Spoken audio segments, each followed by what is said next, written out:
प्यारे बच्चों, आज के इस वीडियो में हम बताएंगे फॉर्मेशन ऑफ वर्ड्स के बारे में कि फॉर्मेशन ऑफ वर्ब्स क्या है।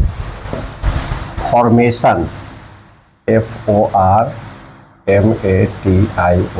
Formation of verbs. Formation of verbs का मतलब होता है क्रियाओं का निर्माण, या इसको फॉर्म्स ऑफ वर्ब्स भी कर सकते हैं।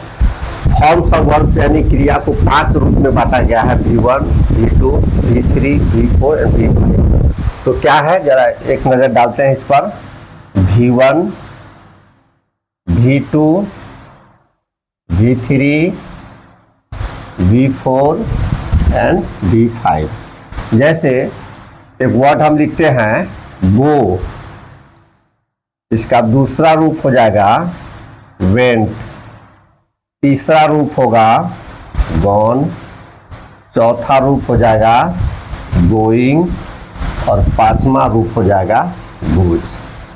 अब इसका हिंदी समझते हैं पांचों का क्या होगा। गो का मतलब होता है जाना, वेंट का हिंदी होगा गया, गॉन का हिंदी होगा गया है, गोइंग का हिंदी होगा जा रहा है, गोज का हिंदी होगा जाता है।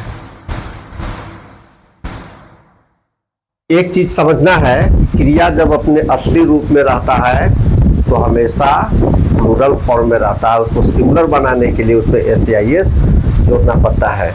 यानी गो का प्रयोग V1 का प्रयोग और गोज V5 का प्रयोग, इस दोनों का प्रयोग सिंपल प्रेजेंट टेंस में होता है।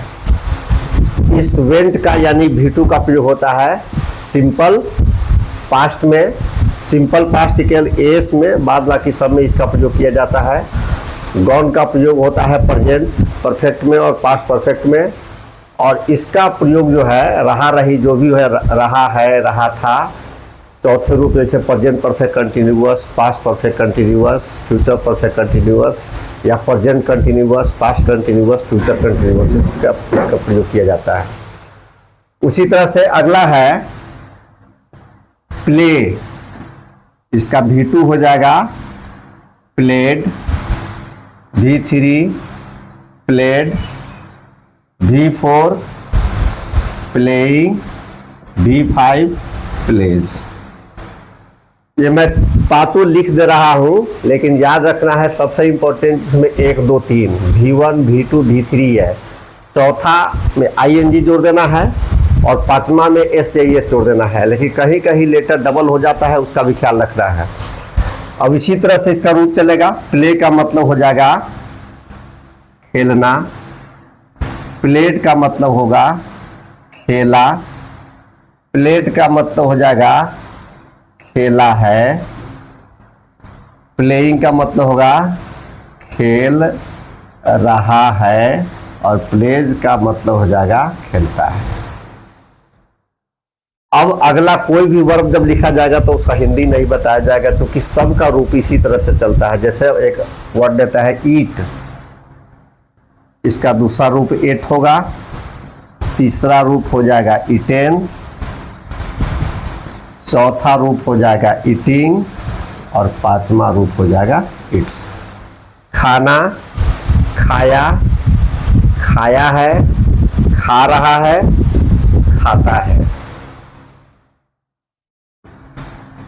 बाई, बाई का मतलब हो जाएगा खरीदना, बॉट का मतलब हो जाएगा खरीदा, फिर V3 भी वही रहेगा, बॉट खरीदा है, बाइंग खरीद रहा है, और बाइज का मतलब हो जाएगा खरीदता है। रन दौड़ना, रैन दौड़ा, रन दौड़ा है।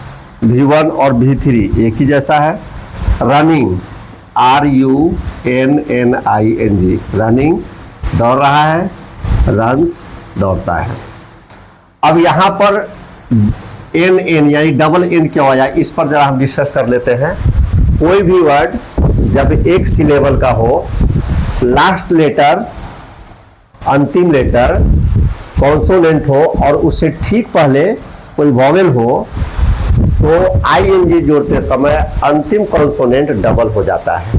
जैसे एक और वर्ड लेते हैं cut, CUT cut, V1 cut होगा, V2 भी कट होगा, V3 भी कट होगा, V4 हो जाएगा कटिंग और V5 हो जाएगा कट्स। इसको याद कैसे रखना है? Cut cut cut, cutting cuts. काटना, काटा, काटा है, काट रहा है, काटता है। तो सबसे पहले ये समझ ले कि सिलेबल, सिलेबल क्या है, जरा एक नजर हम डालते हैं। सिलेबल SYLLABLE, ये सिलेबल का मतलब एकाच होता है। थोड़ा सा सुनने में उटपटांग लगता है हिंदी, क्योंकि ये सिलेबल सारे लोग को पता है। सिलेबल और सिलेबस में अंतर होता है। सिलेबस का मतलब होता है पाठ्यक्रम और सिलेबस का मतलब होता है एकाच। ये सिलेबल क्या है कि किसी भी वर्ड को हम अपने माउथ ऑर्गन से कितने बार में प्रोनाउंस करते हैं वो सिलेबल कहलाता है। जैसे कि कट, इसको एक बार में बोल दिए कट। इसका अंतिम लेटर ये टी जो है क्या है, या टी कॉन्सोनेंट है। और बड़ा लिख के बताते हैं CUT कट। कट का जो अंतिम लेटर है वह क्या है, कॉन्सोनेंट है। अब कॉन्सोनेंट से ठीक पहले क्या है, वोवेल है U। और एक सिलेबल का है कि किसी भी वर्ड को हम अपने माउथ ऑर्गन से कितने बार में उच्चारण करते हैं उसको सिलेबल कहते हैं। तो ING जोड़ते समय जो अंतिम वाला जो कॉन्सोनेंट है वो डबल हो जाता है, यानी इसका हो जाएगा कटिंग, CUTTING। इस सबको याद रखना होगा। उसी तरह से पुट है, put put putting, put put put putting puts. Put का मतलब हो जाएगा रखना, रखा, रखा है, रख रहा है, रखता है। तो फॉर्मेशन ऑफ वर्ड्स, इसको फॉर्म्स ऑफ वर्ड्स भी बोलते हैं, फॉर्म्स ऑफ वर्ब्स। इसका मतलब हुआ क्रियाओं के रूप। अब इसको जो है पार्ट 1, 2, 3 करके बताया जाएगा। इतना ही तो वर्ब है ना, इंग्लिश में बहुत सारा है। अगर इसकी सही से जानकारी हो जाए तो मैं समझता हूँ कि टेंस बनाना हो या वॉइस बनाना हो, नरेशन बनाना हो, ये सब में हेल्प करेगा। इसलिए इसको बारीकी से लिख लिख के याद करना है। तो आज के वीडियो में इतना ही। धन्यवाद।